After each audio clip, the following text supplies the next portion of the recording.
What up, loyal ladies? So, today's topic is my husband is coming home. Now what? Or my loved one is coming home. Now what? Okay, so let's back it up a little bit. You get the news that your husband is going home. You are like extremely beyond happy, okay? This is what the moment you've been waiting for. The moment you've been praying for. It's like every day in your head. It's like, when is he coming? When is he coming? Now you get the news that he's coming. Okay, so then you start preparing. And the day gets closer and closer. And you get more nervous and nervous. It's like I don't know, you excited, you nervous, I don't know. It's no words to really say, explain the feeling, that's it. You're just nervous and excited. It's all combined and stuff. So you're anxious because you don't know what to expect. But I'm gonna tell you this. Yeah. Expectations. You have standards and you have expectations. So there's nothing wrong with having standards. You may be like, well, what's really the difference? Is it different? Yes, there's a difference. So with standards, those are like your non-negotiables, things that you're just not gonna deal with. That's okay. I believe you have to have those, in any relationship, you have to have those. But when your husband is coming home from prison, it's so much that you're worried about. Is he gonna be able to find a job? Are we still gonna connect? He's been gone for so long. Will we still be able to communicate? Can we live together in one house without killing each other? Can we, you hear all these other stories, and some of them are just horror stories. Like, oh God, are we gonna make it? So even with all this happiness and excitement, you're nervous and scared too, because you don't know what to expect. Especially if your loved one has been gone for years and years at a time. Hell, would they have PTSD? I ain't gonna lie, when my husband came home, or before he got there, I talked to somebody and they were like, oh, my husband don't even want to sleep in the same room with me. Or my husband sits in the room by himself all day and he's in the dark. That scared me. And I would go back to him, baby, they didn't want to be in the bed with their wife. Are you gonna be like that?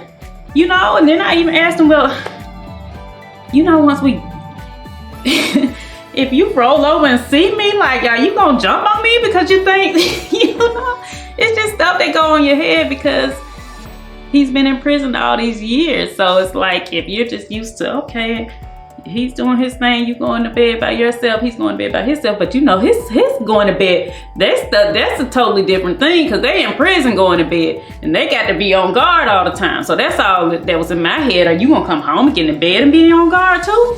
So it's like, you're sleeping, I touch you, you gonna just react? What? These are really things that went through my head. It might be crazy, but it did. But again, I don't know what, let me know in the comments, what are some of your fears about your husband, your loved one coming home? It don't just have to be husband. What about your loved one? What are you afraid of? Are you afraid that they're not gonna be able to find work? Are you afraid that they're gonna be complacent and just don't wanna work? Or don't even know how to go to work no more? What are your fears? And this is just some of the things that I've seen in the group.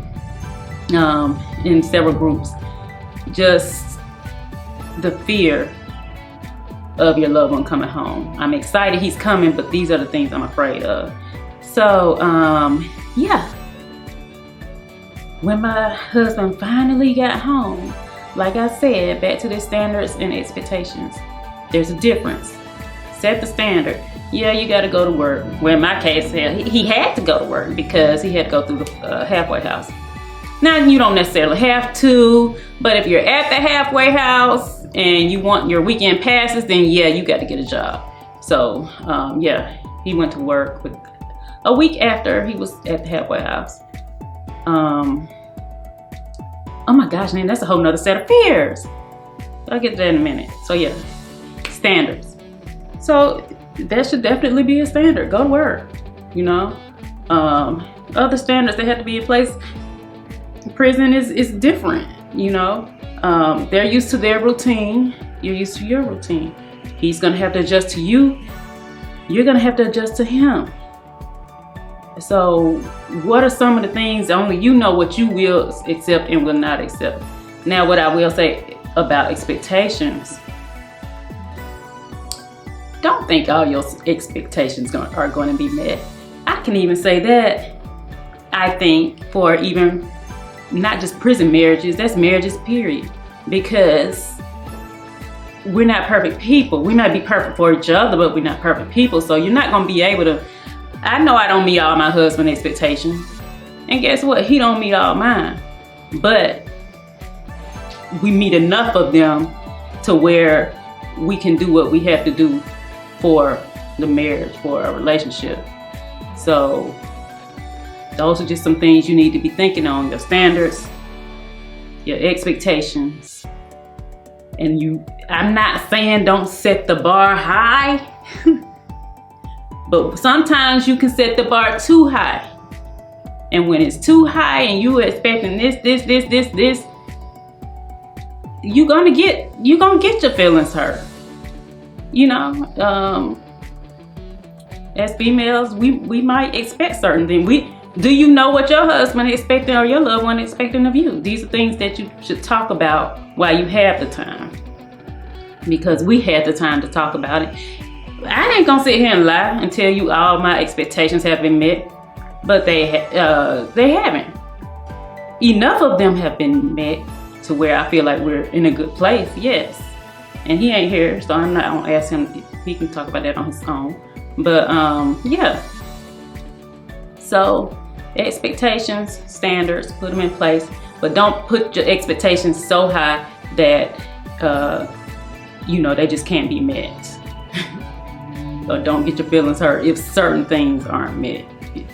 Talk about it and figure out how y'all can make each other happy.